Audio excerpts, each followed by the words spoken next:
আসসালামাইকুম। আজকে আমি বানিয়ে দেখাচ্ছি ককটেল। ককটেল মাত্র 100 টাকা খরচ করে কিভাবে বাসায় ককটেল বানাবেন সেটাই দেখাচ্ছি। আপনার বন্ধু বান্ধব আত্মীয় স্বজন সবাইকে এই ককটেলটা বানিয়ে দেখাতে পারেন, খাওয়াতে পারেন। এই যে দেখুন, আমি নিয়ে নিচ্ছি লেমন। এখানে আমি একটু লবণ দিয়ে দিলাম। তারপর দিয়ে দিচ্ছি আমি লেবুর রস। দেখুন, এই যে এইভাবে আপনি আপনার বন্ধু বান্ধব আত্মীয় স্বজনকে খাইয়ে দেখতে পারেন। প্রথমে আপনি খাইয়ে দেখবেন যে আসলে কেমন হয় এই ককটেলটা। আমি যে ককটেলের রেসিপিটা দিলাম, ককটেলের রেসিপিটা আসলে কি আপনার ভালো লাগে কিনা।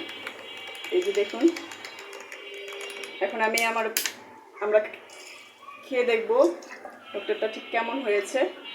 দেখুন, নাও খেয়ে দেখো তো বাবা, কেমন হয়েছে।